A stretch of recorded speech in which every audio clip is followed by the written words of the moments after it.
admit you that when you get later on in the year, when we start maybe not having enough water, so.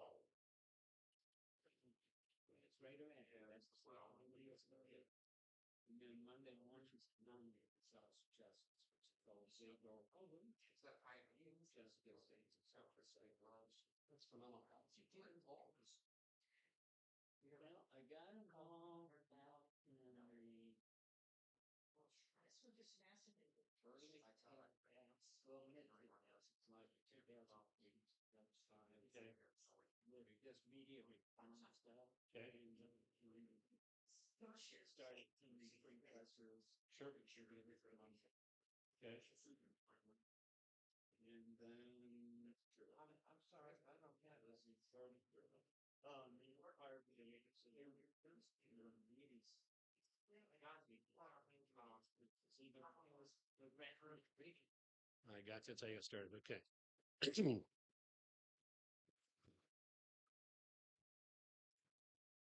Hey, thank you for joining us here at the forum today.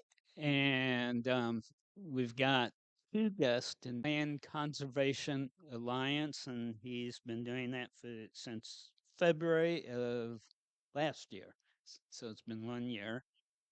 Before that, he was also involved in Climate Action KC and a board member of Metropolitan Energy Center. And he has been a city council member in Overland Park since 2017.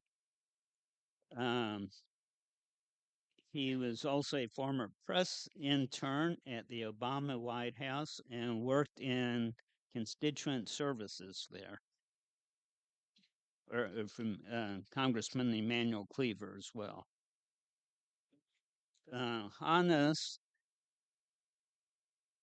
hold on 1 second. Yeah, turn to my page here.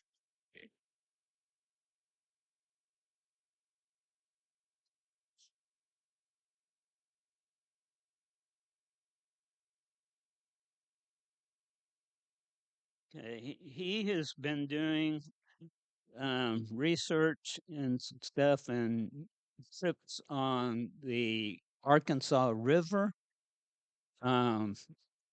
also called Arkansas River. Thank you. I appreciate that. So they have there's two pronunciations. He's going to tell you, I think the second one is actually the correct one.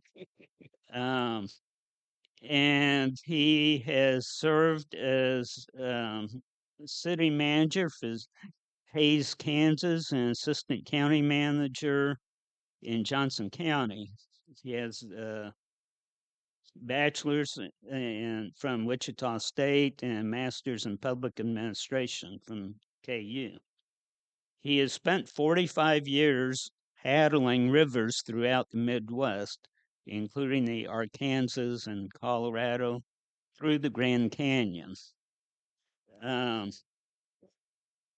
So he's going to be talking about those adventures and the environmental health and environmental issues affecting the Arkansas. And Logan's going to focus on local rivers, specifically the Blue River. Welcome, guys, and I'll turn it over to you. Thanks, Craig. Appreciate that, and appreciate the chance to visit with you today as well. Both Logan and I will be talking about two rivers, but distinctly different in terms of their geographic location as well as their environmental issues. But Logan's a real treat to hear from as well with the alliance, with the association alliance that way. So I'm going to talk about the Arkansas River and give you some background. It's probably one of the rivers you have heard about but know very little about, is what I would suspect. And give you some orientation here for the next. I'll take about 20 minutes or so, and Logan will then take the bull cap before we go ahead and open it up for questions. Let's orient you about the Arkansas River. The Arkansas River is the 45th longest river in the world, the sixth longest river in the United States. It's a major tributary to the Mississippi River. It's about 1,400, it's almost 1,400 and some change miles long, stretching all the way from the Continental Divide in Colorado all the way down to to the Mississippi as it comes out into eastern Arkansas in that area. I will tell you that my comments will be revolving around two different trips I did in the Arkansas River. And I call it the Arkansas River because I think that's the correct name. And it's only pronounced that way generally in Kansas, however. It's mostly pronounced the Arkansas River. And in fact, by state legislative mandate in Arkansas, that's how you're supposed to pronounce it. So I don't want to violate state statute in Arkansas, so I'll call it back and forth as we go back in here. But I typically use the Arkansas River name as we go forward here. The first trip I did was 1976. As a younger person, traveled all the way from Dodge City, Kansas to New Orleans by myself. My father had visions of trying to go ahead and actually go from Dodge City to New York City vis-a-vis water, and we purchased a kayak to do that kind of work. Many more stories about that. He was unable to do it. I was supposed to do it with another friend of mine. He couldn't do it. My dad says, "Well, why don't you go ahead and do it?" I was ambitious as a younger person. I said, "Sure, I'll do it." I've never been down south before, never been on the river that long before, never been by myself that long before. And this is the era you didn't have cell phones or those sort of things as well. So I would check in with my mom and dad once a week in a letter and kind of hope that they were doing that I was doing okay. This is proof that I did make it, did do it. This is me starting out in Dodge City. That's when the Arkansas River, Arkansas River, had water most of the time at Dodge City, where I grew up. So I grew up on the Arkansas River as a younger child, younger person, and then traveled all the way down to the Gulf of Mexico. That upper right-hand picture is me at New Orleans. I'm not Gulliver. That actually is just kind of an optical illusion, so it's not like I'm that big. But it gives you a sense that here I'm getting also a honorary citizen to city of New Orleans from Moon Landry at the time, and I thought I was hot stuff at that point in time until the next day they also gave an award to a woman who had just finished swimming the entire Mississippi River. So pretty fun activity that way. When I then worked in the field, as many of you have done, obviously, and back in 2017, 2018, left Johnson County as county manager, and opportunities came up to say, well, I wanted to do this again because if you note on this, as we go back, if I can, there's a segment of river that basically is unexplored for me, all the way from the headwaters to Dodge City. I had not done that, and had not done from New Orleans down to the Gulf of Mexico. So I was talking to my kids and said, wouldn't it be nice to do the entire trip? And they said, Dad, you've been talking about it, for the last 40 some years, either put up or shut up. So in 2018, I did it again, um, all the way from the headwaters, though, all the way down to the Gulf of Mexico, which was a wonderful trip, and was able to kind of, if you will, compare and contrast what it was like 40 years earlier to what it is currently. This is me gathering water at the Continental Divide at Tennessee Pass because I wanted to carry a bottle of water, if you will, and be able to pour that into the Gulf of Mexico later on down the line that way. It took 100 days, and that's my lovely wife, Marcia, down at Venice Light as I pulled out before it goes into the Mississippi and goes into the Gulf of Mexico. That kind of gives you some bona fides of my background here and experience on the river. Let's talk now about the river itself and from whence it comes. The river comes by virtue of the High Plains Ogallala Aquifer, which indeed comes from the old inland sea that Kansas covered or covered Kansas. If you ever get a chance, you should go out to Hayes America. We call it Hayes America. I was city manager out there as well, and see the Sternberg Museum. You'll see many of the dinosaur bones and so forth from that time period. I remember as a kid in Dodge City going out and collecting shark's teeth. As a kind of regular kind of pastime. So it kind of gives you a sense that that's where the water came from. It percolated into the ground and provided the Ogallala Aquifer, which you see at this point here is kind of depleting. This is talks about the Ogallala Aquifer all the way up from South Dakota down through Texas. This is the river that you see kind of along that area. And it bisects the Ogallala Aquifer north and south, but also goes through some of the more, I think, areas of the country which is being depleted quite a bit by groundwater irrigation and pumping that way. But that kind of gives you a sense of the river indeed is fed and has been historically fed to a point by virtue of the Ogallala Aquifer. If you can envision that the western Kansas is maybe flat, so to speak, but it's certainly not low in elevation, about 3,000 feet, 3,800 feet in elevation. We're at 800 here. So the Ogallala Aquifer basically is a big balloon of water to which the Arkansas River dissects, and some of the water gets forgiven into the river. Well, because of groundwater irrigation, we'll talk about that in just a second, that balloon is being depleted on a very significant basis.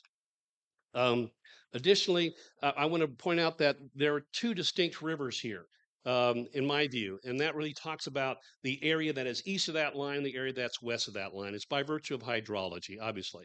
You're looking at the areas here. Um, in western Kansas, you're talking about rainfall about between 12 and 14 inches a year. In eastern Kansas, you're talking around the 40 inches per year. So significantly different. Kansas is dissected that way. How we approach water in this part of the state is significantly different than we approach in the western part of the state. In this part of the state, water, some cases, is a nuisance. We're trying to get rid of it, stormwater activities and those sort of things. West of this line, we're talking about actually trying to acquire it and use it for irrigation or for municipal use. So distinctly, two distinct different rivers here. And the Arkansas River dissects that as well. So at least there's two different sections. Some might say three sections going on. Why do I say three sections? Because of this situation here. This is the area, if you look at the area beginning at Tennessee Pass, all the way down to Canyon City, about 130, 140 miles. This river drops in elevation about 4,500 feet. It's a very robust river, very fast. A lot of whitewater rafting occurs in this area. But one thing I want to point out is that the river is augmented and has been augmented for decades by virtue of water across the west side of the Continental Divide. You may not have heard about this, but the Frying Pan Arkansas River Project, put back in place in the 1950s, harvests water at the headwaters along the west side of the Continental Divide above Turquoise Reservoir. That's what the little inset that is, a larger blown up inset there. It harvests water before it goes into the now Colorado River, before it gets to Grand Lake. So it is augmented by water that goes into Turquoise Reservoir. Then at that point in time, every drop is managed by virtue of either municipal use or by virtue of irrigation for farming purposes. There's not a single drop that isn't allocated somewhere. It's being augmented by the amount of water that comes across the west part of the Continental Divide. I find that interesting because it's not just natural flow, it's also flow that gets augmented by waters that typically down the Colorado all the way to California. They found that out years ago. Here's what it looks like of the Bowstead Tunnel, the water coming into Turquoise Reservoir by virtue of what is on the west side coming to the east side. Headwaters of the Arkansas River, flowing down into Turquoise Lake.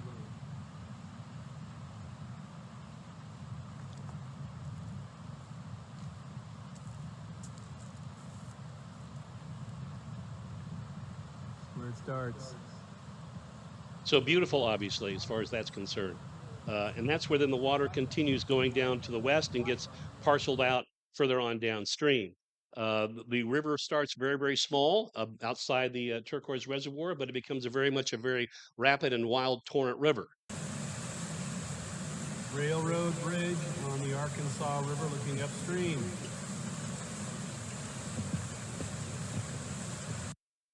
So you can tell it's very difficult. In this area, I did not kayak this area. Decided to go on commercial rafting because I wanted to go ahead and be able to do these talks for you and not suffer injury or death. So if you've not had a chance to do it, this is rafting through the lower parts of this part of the Arkansas River. And it's just above before you get into the Royal Gorge. But a fascinating thing. If you get a chance to do it, I encourage you to do it. It's now a gold medal trout fishing area as well. A lot of history about this area with mining and pollution that have now been augmented and updated and really pure and cleaned up quite a bit since the EPA came in years ago.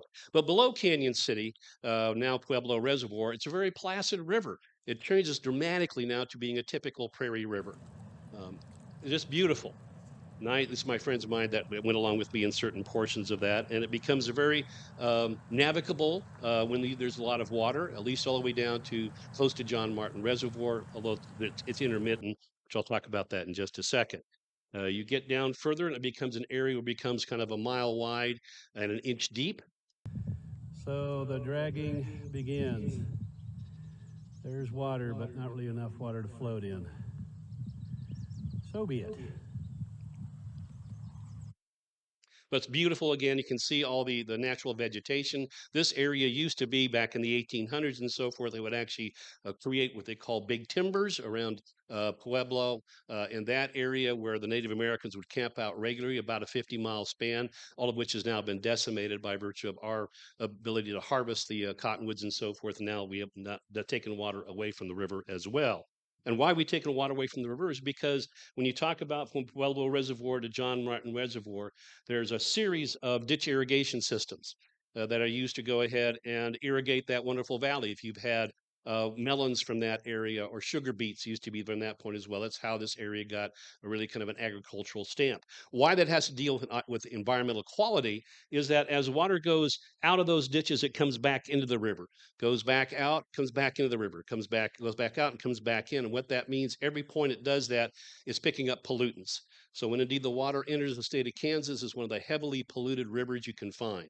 I would typically, I've done the Missouri River, I've done the Cascade, I've done the Buffalo and so forth. I do drink water out of those rivers being purified. I wouldn't do that here. There's just too much contamination crossing over into Kansas from that point. In fact, so much so that downstream communities like Lamar and those areas are contemplating financing a multi-million dollar, they call big conduit, to harvest water from Pueblo Reservoir before it gets to them, because they have to go ahead and do desalination and so forth processes to take the pollutants out of the river before they can go ahead and drink it for those communities.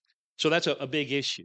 And what does it look like when indeed you have water that's been diverted for irrigation? And I'm not an anti-irrigation person. I'll talk my statement in a second. But this is what it looks like. Water coming in just in the eastern side of Colorado, and watch how the diversion occurs and how much is left for the river. So again, this is the place where the Arkansas River comes in and gets divided between the ditch irrigation systems in the Arkansas River. So I'll show you, this is the inflow of the river. This is the Rocky Ford Ditch Irrigation Diversion Dam. As I swing around, you'll see the remnants of the river after the water is taken.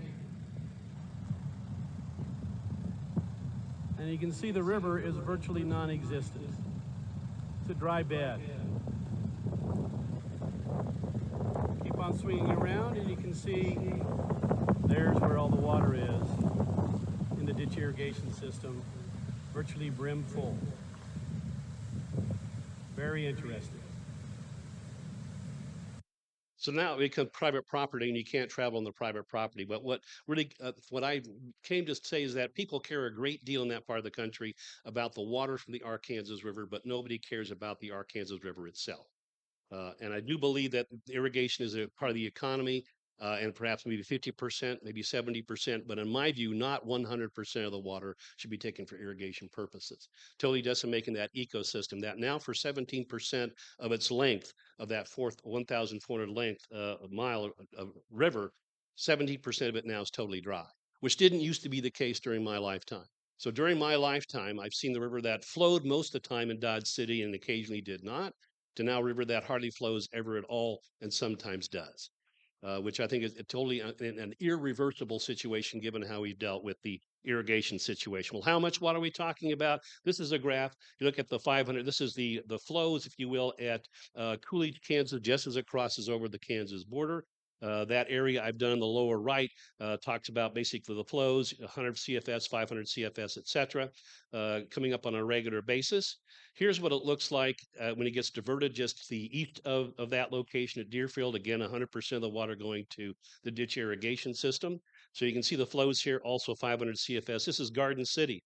So we renegotiate. This has been in constant litigation since 1902. Still litigating over this issue in Colorado and Kansas, how much water comes across. Prior to the most recent version of our settlement with Colorado, you can see the flows were coming into Garden City pretty heavily until about 2003. And that's when the TAP said, let's go ahead and do now ditch irrigation. Kansas does it very much as Colorado does. And that's how much water gets diverted. So this amount of water is what gets diverted to irrigation, almost 100% for that purpose. So I just want to document about how much water gets put out there, kind of dispelling people saying, well, it never flowed. Yes, it does flow.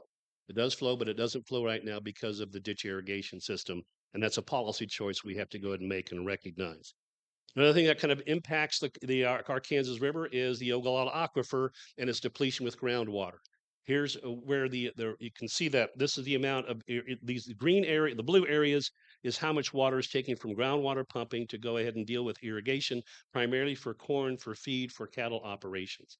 And you can see that the largest amount of water, all the water in Kansas belongs to the citizens of Kansas. The largest use of that is for irrigation, well over about 85% for irrigation purposes. And it's being depleted rapidly. We've heard many stories about that. And this talks about, talking about in the areas of Seward County, 150,000 acre feet of water per year, to the point where Geary County and Finney County actually sometimes change the humidity patterns you can kind of see on the National Weather Service. They're getting much more efficient with that, but frankly, that's been our policies to go and use this resource as an economic development tool, and will be used until basically it gets depleted, in my mind, for several different for people. And that provides the limited flow because of that irrigation and because of diversion of ditch irrigation activities as well. That depletes the river. I'm going to put in here's where the Arkansas River goes on. The two big dots, the western one is Garden City, the eastern one is Dodge City. And you can see Garden City in that area. This talks about the Ogallala Aquifer and depletion since the 1960s, over 60% depleted in some areas and going down on a regular basis. So southwestern Kansas has to face that issue and has to find ways to go ahead and mitigate the amount of groundwater depletion. Again, no one's talking about the Arkansas River. What they're talking about is just the ability to use water for irrigation purposes. And to me, that breaks my heart about the ecosystem that used to exist in the 60s that now does not exist at all. In fact, here's what it looks like just around Garden City and Dodge City. So this is just downriver of the Farmer's Ditch, and you can see the Arkansas River is gone. That's just the reality. So my trip is now going to be augmented by either walking or ATVs or just researching on my own till we get to about Hutchinson or Wichita. I will have to admit, it's a sad sight to see. So it becomes one of the largest dirt tracks and kind of ATV tracks, which is fine because actually all the citizens of Kansas own this area. We own the waterways up to the high water mark, which is a very large area, but nobody polices it. Nobody cares about it. People use it illegally to go ahead and do sand harvesting and so forth for selling, et cetera, those sort of things. It just breaks my heart. Was it always this way? Well, this is Great Bend back in the 1870s. You've heard about the Western stories and so forth, the Arkansas River and its history with the Santa Fe Trail. It was a formidable river to be crossed. And this is evidence of that. So now that is basically gone. You can walk across it whenever you want to on a regular basis. So now you're talking about east side of that big arrow. Remember the big arrow? So if you talk about the east side of that, now you're talking about the Arkansas River does come back into play. The Arkansas River exists. As you can see, it's not very big.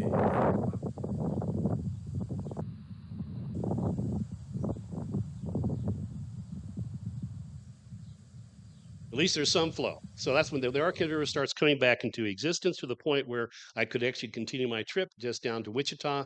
But Wichita, again, it becomes a prairie river.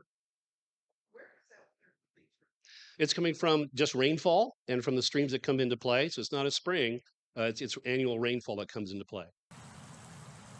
So someday I'll be able to get on a river that actually has water in it, enough to float, but not today. Perhaps another tablespoon of water and it might help, but so be it. So this is what my day is, basically. Float and drag, mostly drag then float. Right by Mulvane, Kansas. I don't want to emphasize, how difficult for me to go ahead and do it. I was kind of downtrodden at that time, but it's beautiful. Much vegetation, lots of flora and fauna. It really is a beautiful river as you get down toward Wichita and head further on down south. In fact, this is there are many cities have taken advantage of that. Derby, for example, has put in a multi-million-dollar facility to go ahead and accentuate the river and have more access to it. There are several studies to go ahead from Hutchinson down to the Kansas border to take advantage of that and have canoeing and other water activities, which is marvelous.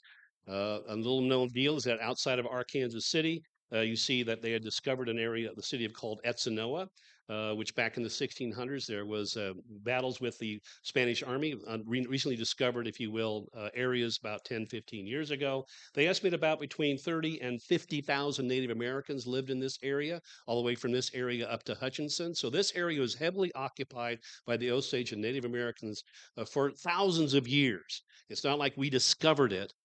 We just started our invasion, so to speak, back in the 1500s to go ahead and move out the Indians' relocation. That's the honest truth. But it's really kind of interesting to go ahead and see these civilizations and people, us taking an interest archaeologically about where they existed and where they lived. And this is the beautiful confluence of the Walnut and the Arkansas River. Beautiful area here. When you look at this, people talked about arrowheads being picked up on a frequent basis, and you can see it's just marvelous. The Arkansas River. Good place to fish. Really a pretty river. And hopefully diminish the sandbars.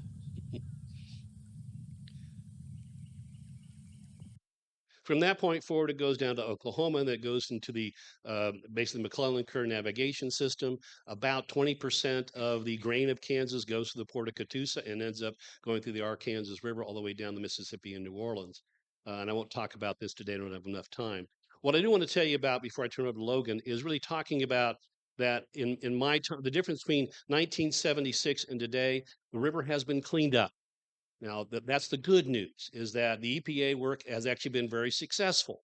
And they've done a great deal of work. When I went down to 76, I remember seeing pipes come in the river that were belching out foam and just cover out the entire river. That does not exist. 76, there were many, many people that were using the banks as basically garbage dumps for bank stabilization, cars and washing machines and so forth. That's pretty much gone today as well. So that's the good news. The bad news is there's no water, at least for the portion that I grew up in, as far as that's concerned. So quality issues are certainly there. Quantity issues are certainly there.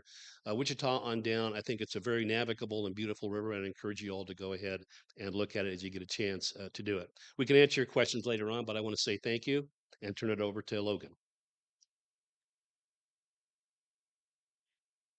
Thank you, Hannes, and very glad to have your presentation. Not the first time I've heard it, and always inspiring. I don't have any excuse to not have kayaked the entire 43-mile Blue River after hearing Hannes's presentation, but maybe we'll get to that sometime soon. But I'm Logan Heley. I'm executive director of the Heartland Conservation Alliance.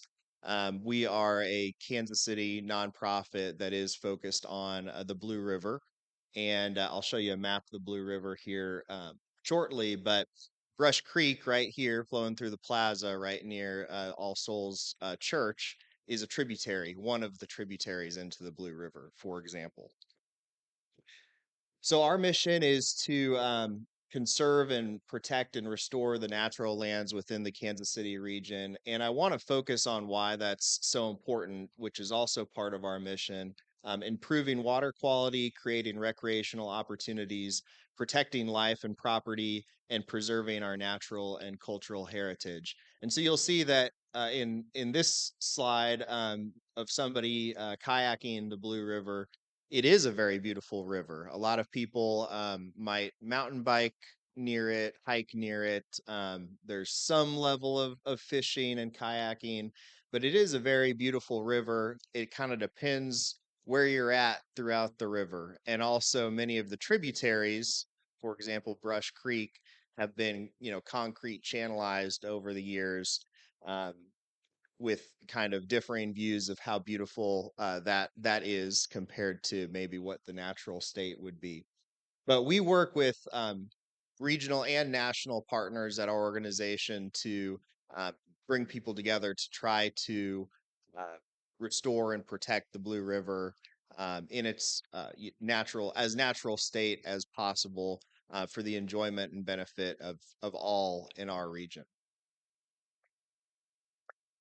We have a Blue River action plan that we've done about every 2 years for the past several years. And this is a map of the Blue River. So the Blue River starts out near the Overland Park Arboretum. How many of you are familiar with the Overland Park Arboretum? Okay, good number of you. So that's out in southern Overland Park.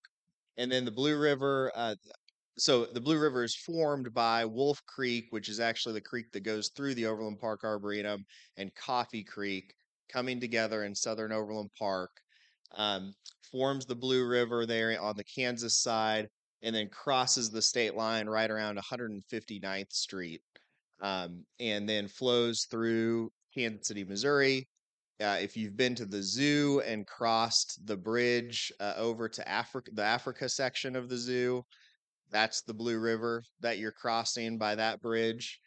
So the Blue River flows through Swope Park, Minor Park, and then up to the Missouri River. And there's kind of three sections of the watershed in the way that we characterize it.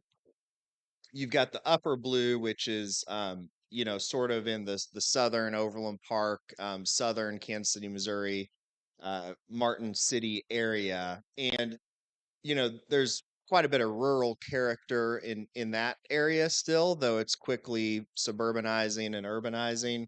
But the water quality there is relatively good, and there's a relatively healthy uh, riparian corridor, which means streamside corridor, um, mostly because we haven't developed as much near there. There's some farmland, there's other, you know, um, larger estate houses that are out there, but not a lot of kind of intense uses.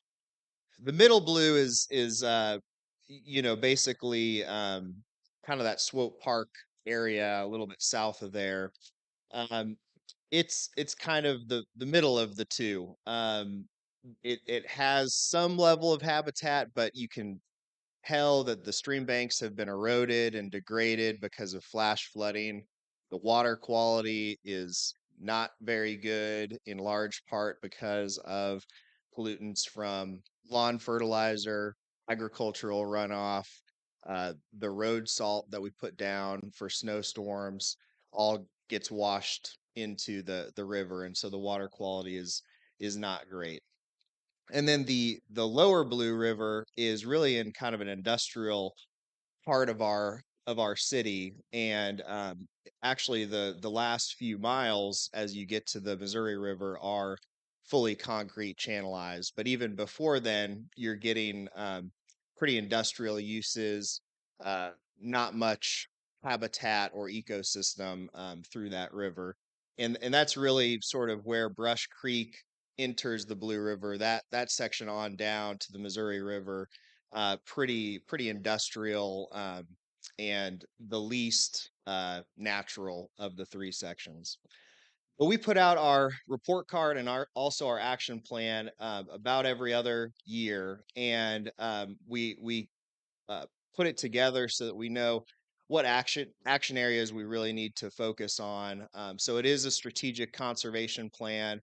We try to focus on publicly visible locations, representative habitats, and champion species to try to identify what we're trying to accomplish, and also bring some visibility to those areas. Um, One of my favorites is the municipal farm site. Has anybody heard of the municipal farm in Kansas City? Okay, so it's a huge area of Kansas City, and that the city owns. It's used to be the city prison farm way back in the day. That's why it's called the municipal farm. It's got a number of uses now, but we've restored about 40 acres there with some partners, and we're starting to see beavers come back to those wetland areas. And this is, I mean, you're looking around, there's the railroad, there's all these industrial uses, and we've got beavers that are cutting down trees. And so it's so amazing to see what is possible in terms of access to nature and our natural resources right here in the middle of urban Kansas City. Uh, the municipal farm is, have you ever been to Elsie's Barbecue? Okay. It's, you probably need a map. It would be kind of in like this area here, but it there's not really streets that you'd probably recognize. 435. It's kind of near the stadiums, Truman Sports Complex area. Yeah. It actually crosses 435, the entire site. So there's also been talk of having a habitat bridge over 435 even at some point. But um, our section is on the other side of 435, the western side of 435. Um, and it's right next to the Blue River. But in that section of the Blue River, it's really mowed turf grass as opposed to trees and native species. Fortunately, we did receive, well, KCMO Parks received a $5 million grant from the state of Missouri at the end of last year, and we're going to start doing a whole lot of restoration work along the Blue River and near that municipal farm in particular. But I encourage you to check out our website, and I'll have a link at the end, but heartlandconservationalliance.org to check out our Blue River Action Plan and volunteer opportunities and so on.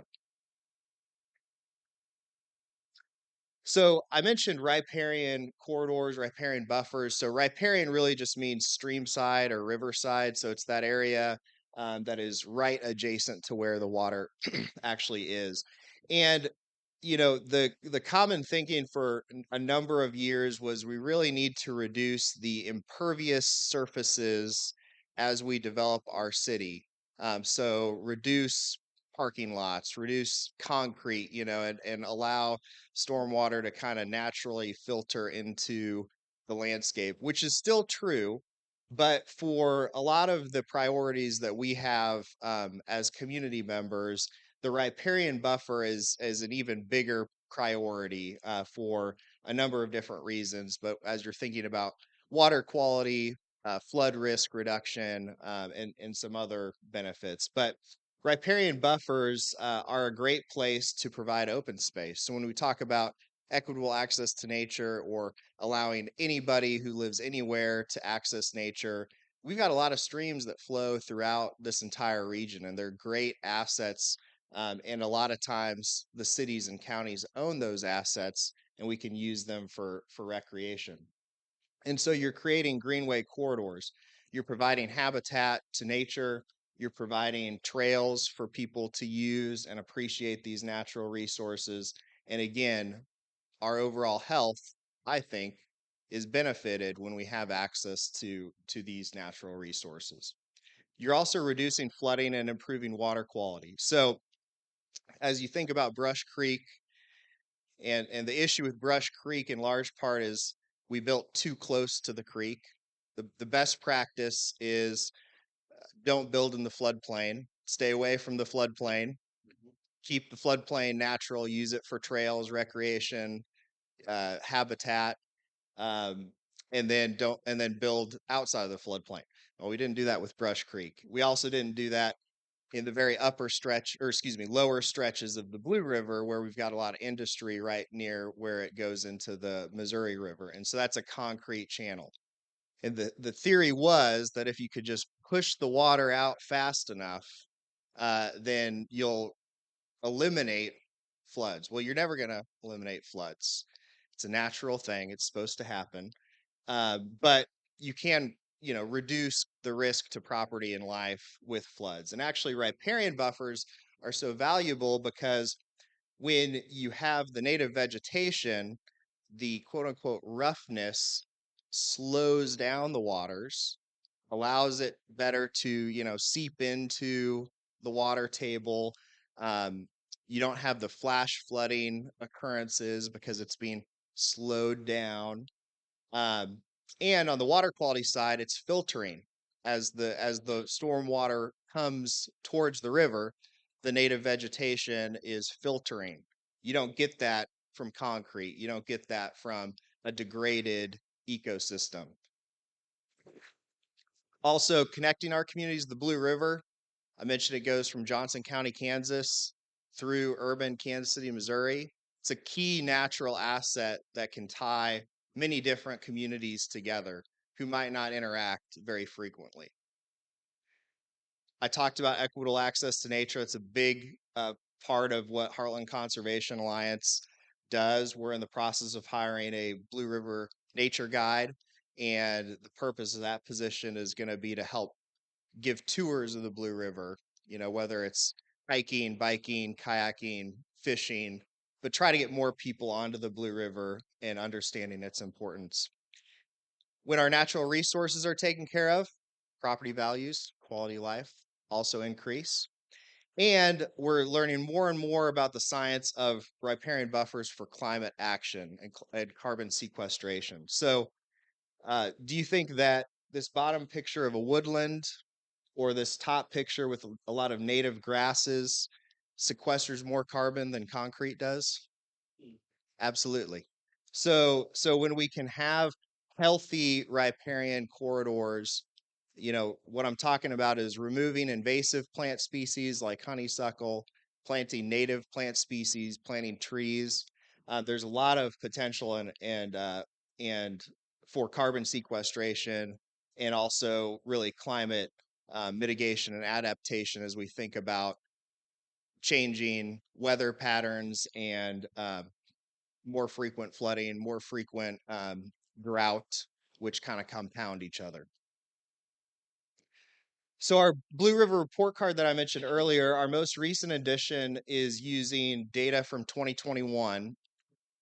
Overall, the health of the Blue River is a C, which is actually up from a C minus in 2019. So, but we do have pretty good local ordinances throughout the watershed. As you look at this picture of the watershed, more than half of the actual watershed is on the Kansas side, but most of the river is on the Missouri side. And so, I mentioned Brush Creek, but also Tomahawk Creek, Indian Creek um, flow into the Blue River from the Kansas side. I'm a Kansas resident. So what we do on the Kansas side impacts folks that are living on the Missouri side. But fortunately, we do have good local ordinances. Sometimes all of our cities and counties don't necessarily have all the staff that they need to enforce those ordinances, which is another hurdle. We do have a pretty good trail system. A number of partners have worked together to try to use the streamways as a trail system. So we're getting there. Collaborative governance, there's that state line, that tricky state line that goes right in between the watershed, right, and splits it in two. And so getting different cities and also the two states to work together can be a challenge. Because like I said, the Kansas section of the Blue River, relatively healthy, relatively okay. So, do our friends on the Kansas side care about what they might be impacting downstream? But we also riparian cover you'll see is one of and just habitat in general. I mentioned especially in the lower reaches of the river, we've tried to engineer our way out of trouble, out of human problems, as opposed to using natural solutions to human challenges. But it is possible to kayak. Haven't done the whole 43 miles yet, but Hannes is inspiring me. And when we went out and kayaked last year, it is just beautiful. I mean, and to think that you're not going hours away, days away to do it, you're minutes away from a natural resource like the Blue River. Unfortunately, there's only one boat ramp on the entire Blue River right now, and it's not always in a water level that makes kayaking easy. So you might be dragging occasionally. But it is beautiful, but you can certainly see from this picture, especially on the right, the degraded stream bank caused by the flash flooding. And so that's an area where we'd want to do some restoration work to make sure that we've got the plant species there that have the deep roots to hold that stream bank together um, and help us with a number of other issues. But my contact information is up here, but also please visit heartlandconservationalliance.org to learn more. And thanks all for your time, and I'll pass it over for some Q&A. Thank you, Logan and Hannes. And we are going to pass the basket for donations to the forum. It helps us to keep going. and we will turn it over to questions. George, are you going to monitor the online chat? Okay, so if you're watching online and you have a question, type it into the chat and we'll catch those. Coming up next week is Poetry and Social Justice with Ron Foss and Joseph Davis. I know Ron, I don't know Joseph. Um, huh? February 19th is Laura McDonald from Moore Square talking about the tale of two police departments, um, that being Kansas City, Missouri, I believe, and the Overland Park Police Department. Um, so Logan might want to attend that week. And the final one in February is environmental injustice with Myrna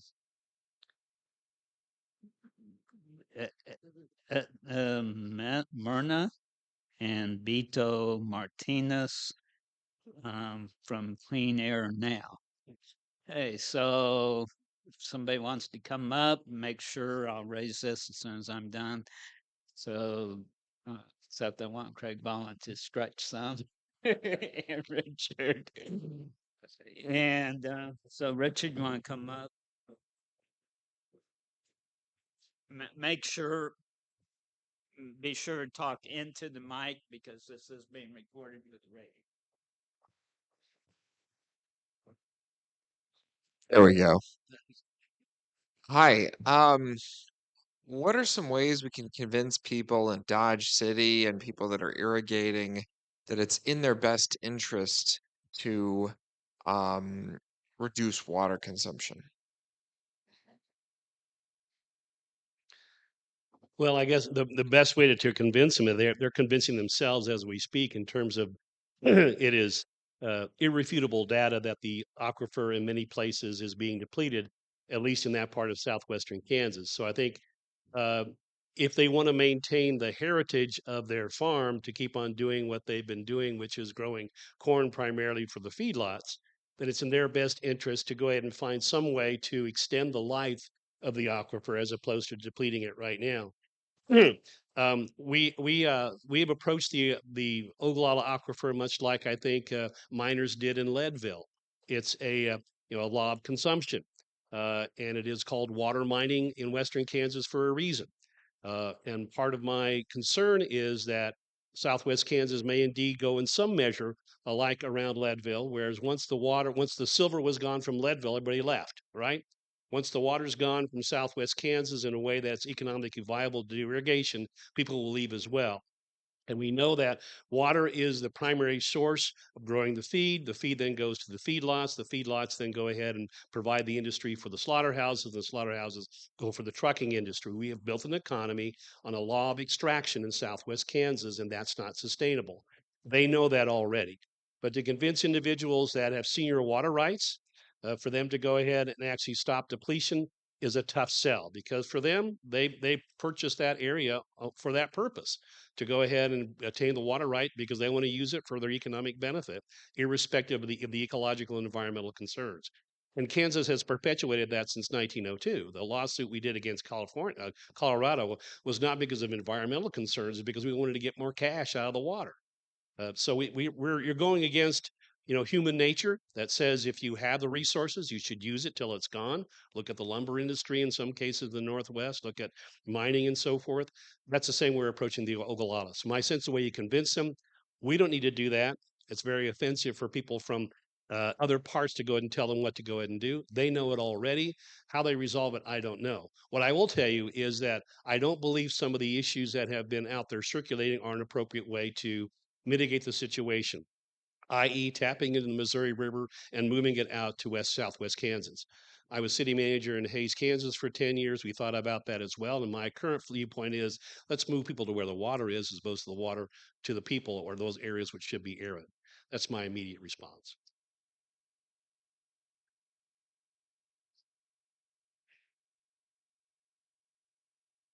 About the Blue River, I'm curious, is further in the watershed, further up the watershed, is there any municipalities or individuals who are using that for drinking water?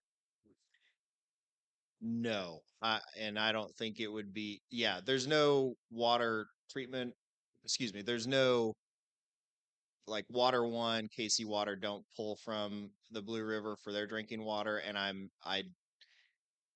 think KC Water and Water One pretty much serve all the customers that would be in the upper. Is there an aquifer along there that could be used for well water?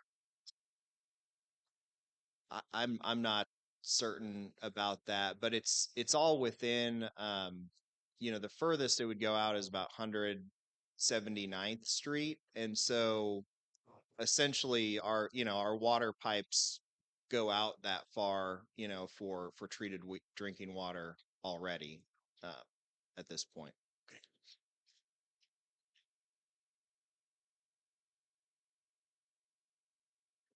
Hard to center on what question, but I'm going to go with this part.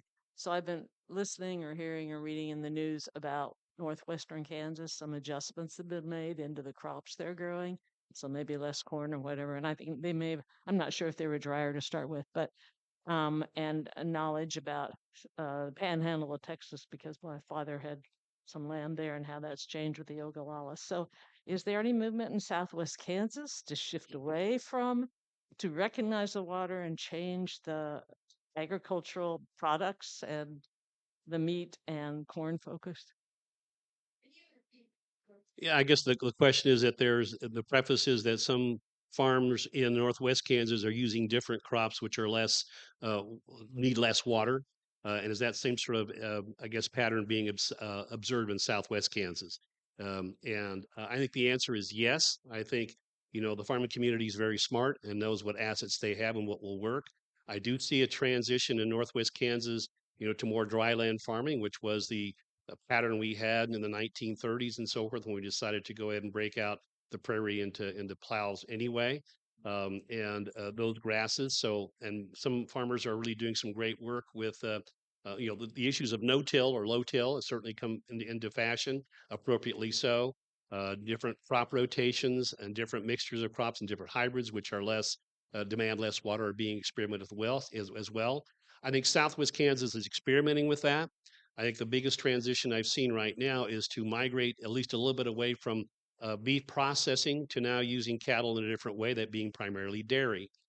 Just outside of Dodge City, they have now just announced, I think about 7 months ago, a large dairy conglomerate coming in, cheese factory and dairy location, harvesting dairy cows and milk from about a 4-county, 5-county area. So I'm seeing that transition. That's still relying upon, I think, feed to support those cattle, but it's a less intensive use than being used for the feedlots. So I think they're looking at transition. It's a tough deal. You have many families and large corporations that have bought their investment and want to return on investment for that by using irrigation water.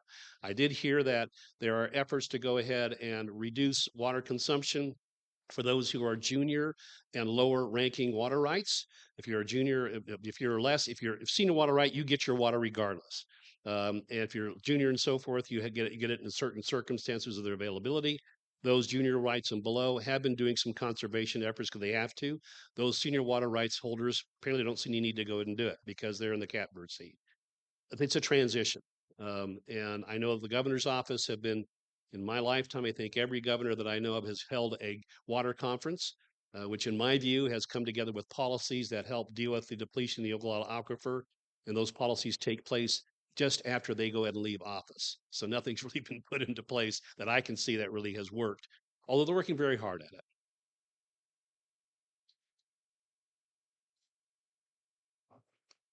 I've got a question for Hannes. You were showing some of your slides, some of the dry riverbeds, and one where you drove up to that. One of the countries that has one of the most advanced irrigation systems is Israel.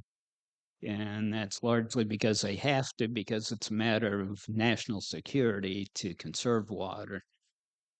If all of our farmers were to use the same type of irrigation that Israel uses, would that be enough to restore the water levels in those dry beds that you were showing?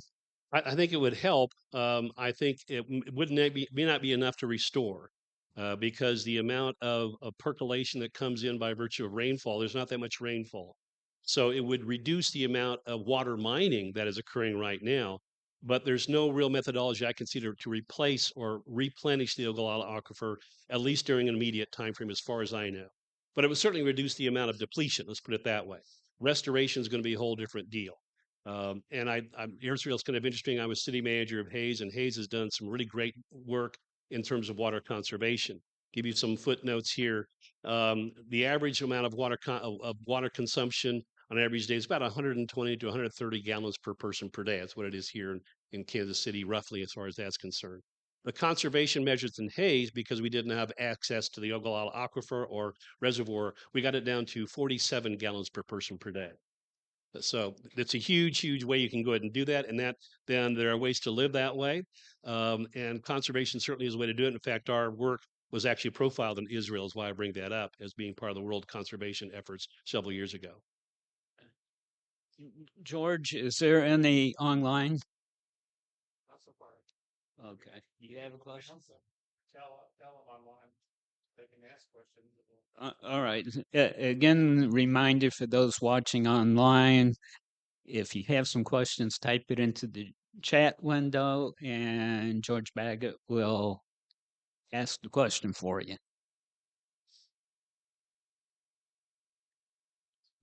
I grew up in Wichita, a graduate of Wichita State like you. Yes. Um, I suggest you go to Wichita and get some pictures of how they've developed the river area downtown to attract tourists. Just lovely now. I totally agree, and they've done a very good job. You know, Black Barbarossa sculpture is one of the highlights for me, anyway, on the river there, and they've done a very good job. And I've got thousands more slides. I couldn't do them all for this presentation, Okay. but they've done great. Hutchinson's done a pretty good job as well, working at it. There's a group called the Our Canoe Kayak and Canoe Rental Area. They actually gonna during the summertime they'll take you through and actually portage you through and kind of be able to kind of kayak through Hutchinson, which is beautiful as well. So I'm seeing more cities taking advantage of the river as opposed to just using it as a conduit for stormwater. And Wichita is doing a better job of Yeah. that. Now you've got me interested in how I might enjoy the Blue River area. Now I don't have a kayak. I would need to go somewhere and buy a ticket to get onto the Blue River. Is that possible? Or is there anything, To rent a canoe. well, to somehow enjoy the river without owning a canoe or a Well, there are pretty extensive trails. If you've ever been to Minor Park, that's a great place to walk around. And there's a number of different trails that you can get very close to the river, without kayaking. Uh, the and you know, for there's a actually pretty robust mountain biking community in the Kansas City area, and there's a lot of single track mountain biking trails. I've been told, don't quote me, but I've been told we have more single track mountain bike trail miles in the city than anywhere else in the nation, is what I'm told. Um, so, you know, if you're wanting to walk or hike, there's plenty of those opportunities, particularly out of Minor Park today. Alex George Wetland is another great location. And then for kayaking, when we took this trip, we used a company called KC Kayak and Canoe to provide the kayaks. Well, there's one boat ramp, and it's near essentially 100 and well, it's Blue Ridge Road, but it's like 131st and Holmes area. That's where the one boat ramp on the entire Blue River is. It's owned by Jackson County Parks Plus Rec. We're working on trying to get at least a second one somewhere. Yeah, yeah. Yeah, as a young person, I'm most familiar with the lower portion of the Blue River when it went through the Armco plant by the wire mill and changing the. There are I see some benefits of this concrete diversion of the river around that plant, but do you see any way to correct some of the incredible amount of pollution in that lower portion, like with the PCBs and the sulfuric acid pools and things that were in the creosote plant that was there. Do you see that as a possible cleanup or long term, or just we're going to have to depend on the upper part of the Blue River for beauty? Yeah, I mean, there are definitely people who would like to remove the concrete essentially and restore that section of the blue to its natural habitat. There's a lot of brownfields in that area, so there would be needing some cleanup.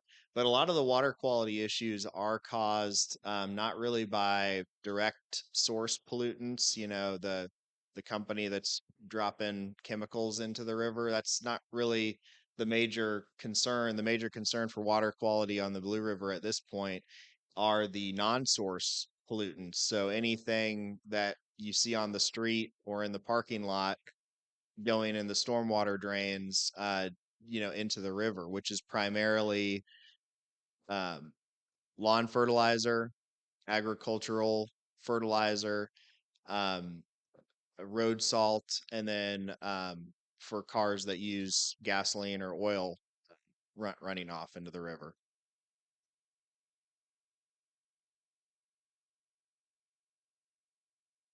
It's about as much time as we have. It's 10:30. And we will, if you guys are available to stay for a while, we do continue informal discussion in the library. And then at noon, if anybody wants to attend the trustee board for the forum, for the trust funds and stuff, are planning or will be meeting in the library also. Um, you don't have to be, you have to be on the board to vote on anything, but you can certainly, you're welcome to attend and contribute to the discussion if you want to. That'll be at noon in the library.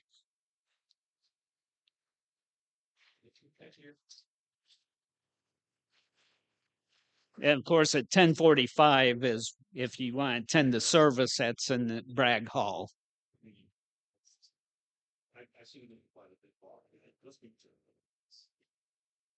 It's always fun when you see the pieces coming together. So I don't really even I saw it about